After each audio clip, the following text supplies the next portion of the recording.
Hi everyone, and welcome to this week's edition of Table Talk. Today I have Lauren Brock here with the Humane Society as well as Bandit, the kitten, who are here to talk about the foster program that they're hosting. And so I guess just to start off, Lauren, I was wondering if you could tell me a little bit about what the foster program is and how long you guys have been doing it. Sure. So our foster program, it's built for kittens like Bandit here, who came in underweight, without a mom, without siblings.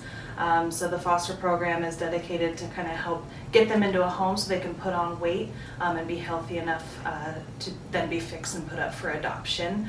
And I've been working at the shelter for about 5 years, and it's something that we've done even since before then. Okay, wow. And you guys do kind of like a special push around the holidays, correct? Yes. So around the holidays, we allow people to take animals for about 4 to 5 days just to kind of get them out of the shelter, kind of take a breath away from the shelter life.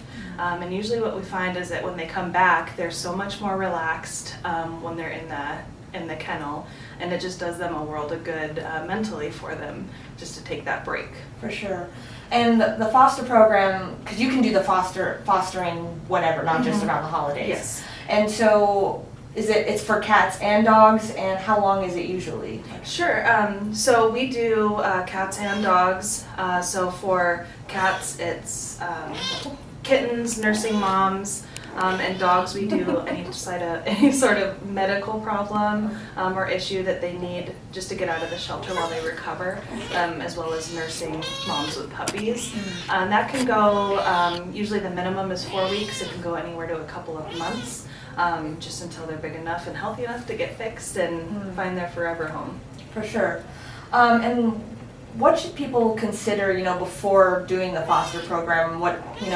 What are some of the things they should consider with the animals and their house lives, that kind of thing? So they definitely want to look at if they have other animals.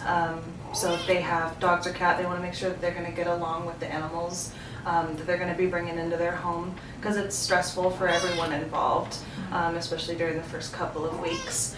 They also want to make sure that if they rent, that their landlords are okay, because sometimes if it's a couple of weeks, it might turn into a little bit more than that. It just kind of depends on how the animal's doing that they have with them at the moment. For sure. And why should people consider fostering? What's the importance of it? It's just a great way to get animals out of the shelter. The more animals that we have out of the shelter, the more that we can help in the shelter. And we do hit a certain capacity. And it just helps save more.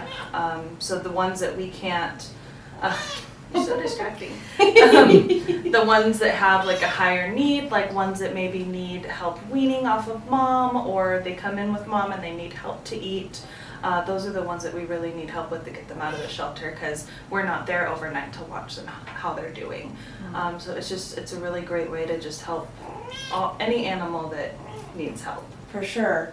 And how do people go about signing up to foster and participating in the foster program? So all they have to do is come down to our shelter and fill out a foster registration. At that point, we kind of match what they're comfortable with, medical wise or feeding wise, along with we match them with what might do best in their home with their animals or kids or things like that. And we provide pretty much anything that they could need. Okay. So we give them the food, we give them crates if needed, anything else that they could think of that they need to make that foster more successful, we provide for them. For sure. And so can people adopt the animals that get fostered out, and how does that work? So that's considered a foster fail, but it's always great to see. Sometimes it's hard not to fall in love with the animal you're caring for weeks. But yeah, foster families, they kind of get first chance to adopt if they're interested. So if they adopt a little litter of kittens and there's one or two that they just have fallen in love with, they just need to let us know and we can facilitate the adoption at that point. For sure. Awesome. That's so cool. And if people can't foster or don't have the what they need to do it or whatever, what's another way they can support either the foster program or the Humane Society in general? So they can always just volunteer their time and donate their time and come in and help socialize some of these animals that we have. Like little Bandit here, he's just starving for attention all the time. And another great way would be to donate like wet food for dogs and cats, treats, kitten milk replacer, things like that, that we would then give to the foster families to keep the animals fed while in their care. Gotcha, that makes sense.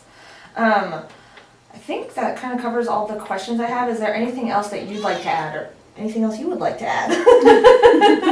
No, we're always looking for foster families. It's definitely a program that we have grown in the last few years, and we are definitely hoping to grow it even more.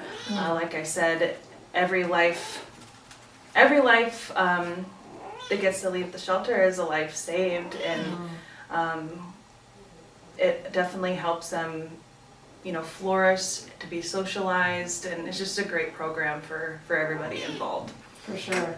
How many animals have you fostered, do you think, in like the last year or so? Oh gosh, so we're probably looking at 60 or so. Wow. With litters and things like that. That's incredible. And I've noticed that a lot of the foster families that have stepped up are repeated foster families. Oh, nice. So, once they get a litter, they want another one, and it's been really great, a really positive experience for everybody. For sure. Awesome. Well, thanks so much for coming in. Absolutely. And thanks for bringing in Bandit. Oh yes. He's been a great addition to the interview. Our best advocate. Yeah. Exactly. So if you're interested in fostering a cat like Bandit, feel free to reach out. Yeah, reach out. But anyways, thanks again to Lauren Brock with the Humane Society, and once again, I'm Olivia Wieseler with the Star-Herald. Feel free to pick up our print edition or check us out online for more community news. Thanks for watching.